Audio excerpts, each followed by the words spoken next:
Brother's life had been spared. But the realization hit me with terrifying clarity. My husband's warnings weren't just for us. They were for others too. But how could one man carry the responsibility of saving everyone? He didn't want the power. He didn't ask for it. Yet fate had chosen him. Slowly, word began to spread among our family. Whispers at gatherings, quiet looks exchanged when my husband entered the room. Some were grateful, believing he was touched by something divine. Others were wary, uneasy, as though his presence alone was a reminder of dangers they couldn't escape. At the next reunion we finally attended, the atmosphere was different. My aunt hugged him too tightly, murmuring, "You saved us," while my cousin avoided his gaze altogether. My husband bore it silently, but I saw the pain in his eyes. He hadn't asked for worship or fear.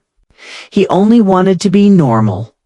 That night as we drove home, he finally broke down. "I can't do this anymore," he said, his voice shaking. "Every time I feel it coming, it's like the world is asking me to choose who lives and who dies. What if one day I'm wrong? What if I miss it?" I pulled the car over and took his face in my hands. "You're not alone in this. Whatever it is, we'll face it together. You don't have to carry it all yourself."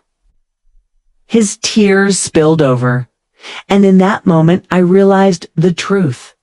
This wasn't a curse, nor was it a gift. It was a burden, one that required more strength than any person should have to bear. And yet I also knew that he wasn't chosen by accident. Life had always tested him, shaped him into someone who protected others instinctively. Perhaps this was simply an extension of who he already was. Weeks later, it happened again. We were on a quiet country road when his body suddenly went rigid. "Stop the car," he gasped. My heart lurched. The winter morning was still and pale. A thin layer of frost clinging to the edges of the car windows as I drove down the quiet highway with my husband sitting beside me. We were on our way to the annual family reunion, the kind of gathering that always promised noise, laughter, and a complicated mixture of warmth and tension. I remember the faint hum of the tires against the asphalt, the steady rhythm that always made me feel safe. My husband had been unusually quiet that morning, staring out the window as though something troubled him deeply. But I didn't press him. Sometimes silence spoke louder than words. Suddenly, his hand tightened around my wrist, and when I glanced at him, his face had gone pale, almost ashen. His lips trembled as he whispered, "Turn the car around now." His tone wasn't frantic, but it carried a weight that froze me in place. I frowned, confused. "Why? We're only 15 minutes away." His eyes met mine, wide with something I could only describe as dread. "Please, just turn around." I'd been married to him long enough to know when his instincts were screaming. Without arguing further, I pressed my foot on the brake, made a careful U-turn, and began driving in the opposite direction. My heart thudded in my chest, but I trusted him. Something about his face told me that this was more than just anxiety.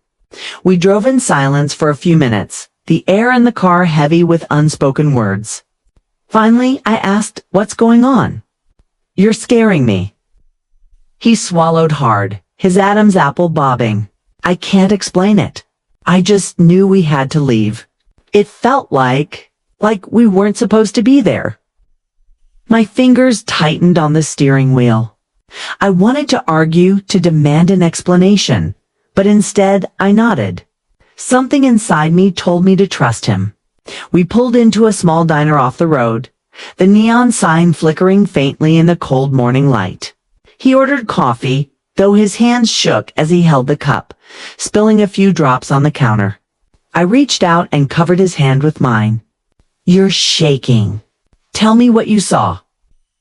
His eyes darted toward the window, as though afraid someone might be listening. His voice dropped to a whisper. "It wasn't something I saw. It was a feeling. like a warning.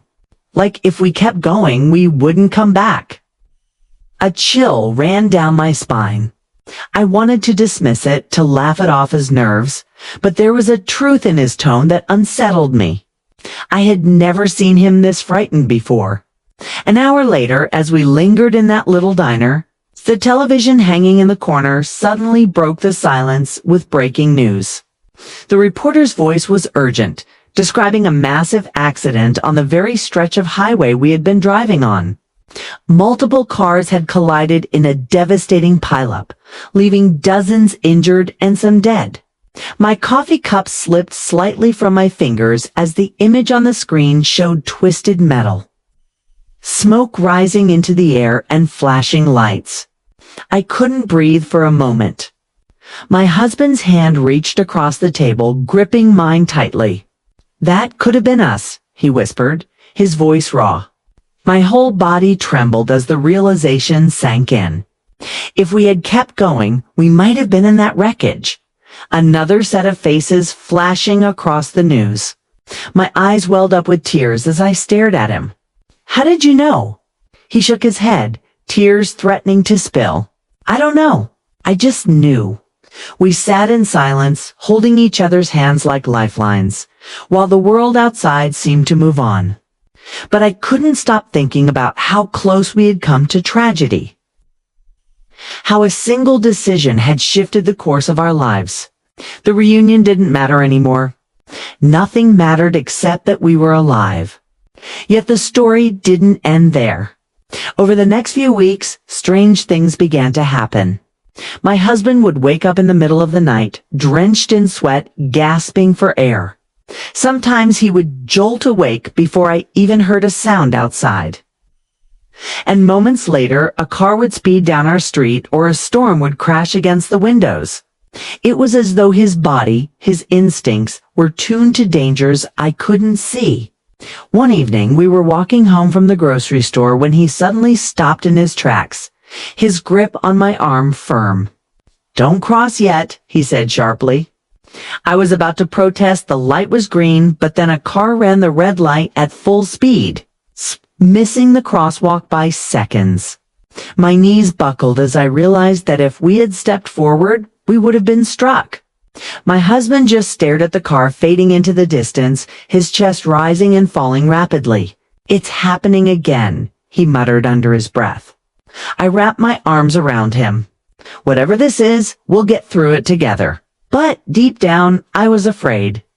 Afraid of what it meant, afraid of how much it would change our lives.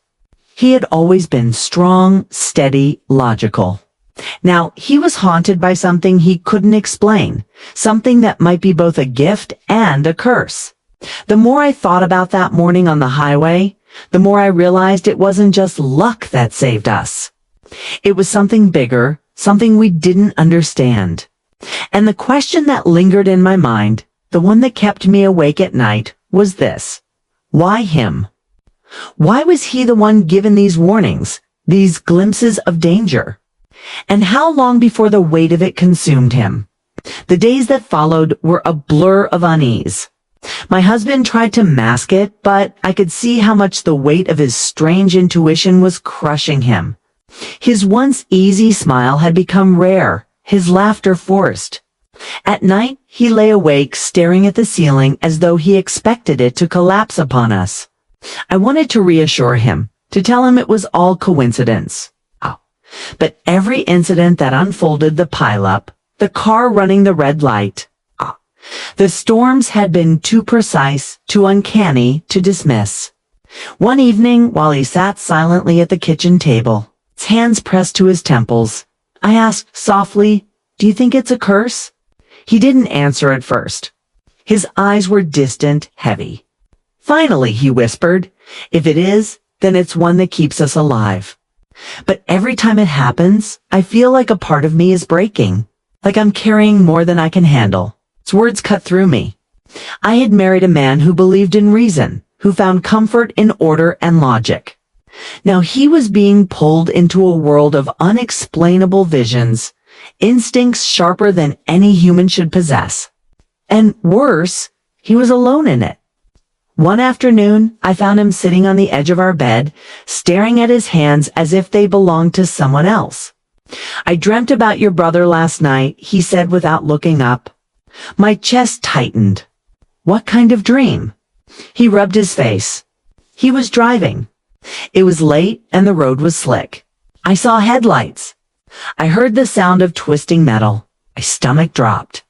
My brother had a habit of late-night drives when he was restless. Without thinking, I picked up my phone and called him. When he answered, groggy and annoyed, I begged him not to drive that night. He laughed it off, but I insisted until he finally promised. The next morning, we saw the news. A semi-truck had jackknifed on the exact road my brother always took. Several cars had been destroyed. My hands trembled as I clutched the phone. My butt I obeyed instantly, pulling to the shoulder. Seconds later, a deer bolted across the road, followed by another car swerving violently to avoid it. The vehicle spun out, crashing into the ditch where we would have been. I covered my mouth, shaken beyond words. My husband leaned back in his seat, eyes closed, whispering, "How much longer will this go on?" But this time, instead of fear, something different bloomed in my chest. Gratitude, not just for surviving, but for understanding that his gift, his curse, was the reason we were still here, breathing, holding on to each other. Slowly, I reached for his hand. "Maybe this is your purpose," I said gently. "Not to carry the world, but to carry us, to keep us safe. And maybe, sometimes, to keep others safe too." He turned to me, searching my eyes, and for the first time in months, I saw a flicker of peace. Not acceptance, not fully, but something close. Over time, he learned to live with it. He stopped fighting the visions and started listening. He didn't go around predicting tragedies or trying to save everyone. That wasn't possible. But he paid attention to the moments that mattered most, the quiet warnings that came when our lives brushed too close to danger. And the first, in turn, became his anchor. When the burden grew too heavy, I reminded him that he wasn't alone, that we were alive, and that was enough. Looking back on that morning, the pale winter light, the quiet highway, the sudden fear in his voice, I often wonder what would have happened if I hadn't trusted him. If I had kept driving, brushing off his instincts as foolish. We might not have made it to the reunion. We might not have made it at all. Instead, we were given another chance, another breath, another sunrise. And though the world may never understand the strange gift my husband carried, I knew one thing with certainty. It saved us once, and it would save us again. Because sometimes life doesn't give us explanations. Sometimes it just gives us a choice to trust, to turn around, to live. And that, I realized, was more powerful than any answer. Life settled into a fragile rhythm after that winter. We didn't speak much about the reunion we missed or the highway accident that changed everything. But the shadow of that morning lingered in everything we did. My husband was quieter now, his laughter softer, his eyes heavier. Yet there was also a resilience in him, like tempered steel, bent, reshaped, but unbroken. He began to keep a notebook, scribbling down the moments when the feelings struck him, as though writing them gave him back a measure of control. I often watched him hunched over the pages late at night, his brow furrowed, the faint glow of the lamp casting long shadows across the room. Sometimes he would look up at me and smile faintly, saying, "It makes it less frightening when it's written down, like it belongs to the page instead of me." I noticed changes in myself, too. Where I once questioned, doubted, or resisted, now I listened. If he asked me to stop, I stopped. If he asked me to wait, I waited. There was no shame in trusting the person who had saved our lives more than once. But it wasn't blind obedience, it was faith. Faith that whatever force guided him had tethered itself to him for a reason. Months passed, and slowly, the fear in our home transformed into something else, a sense of purpose. My husband didn't see himself as a prophet or some chosen guardian, but he did begin to accept that his instincts mattered. We saved a child once simply because he made me cross the street at a different time. We avoided a house fire, leaving a gathering minutes before smoke began curling from the roof. Each time he carried the weight of it heavily, but he also began to realize that survival was not coincidence. It was a thread woven into his life. And then came the night that changed everything again. We were driving home from visiting my parents, the air heavy with spring rain, when I noticed him stiffen beside me. His hand gripped my arm like iron. "Slow down," he said urgently, though the road was clear. I obeyed instantly. As the wipers swept across the windshield, his breath quickened. "Stop here now." My heart pounded as I pulled over to the shoulder. For a few moments, nothing happened. The road stretched ahead, empty, rain shimmering beneath the streetlights. I turned to him, worried. His face was pale, his lips pressed together. "I don't know," he muttered. It felt stronger this time. Not like before, like something is coming. We sat in silence, the rain drumming against the roof. Then, just as I reached to start the car again, the world erupted with noise. A deafening crash echoed down the road. Two cars had collided at the next intersection, metal twisting, glass shattering. My body went rigid. If we had kept driving, we would have been in that intersection at that exact moment. My husband's hand was trembling as he covered his face. "It's getting worse," he whispered. "It's not just warnings any. More, it's louder, heavier, like it's pulling me forward." I reached across and held him, feeling his body shake beneath my arms. "You saved us again," I whispered fiercely. "Don't ever call it worse. Call it what it is. You're a gift." He shook his head, tears in his eyes. "But why me? Why us?"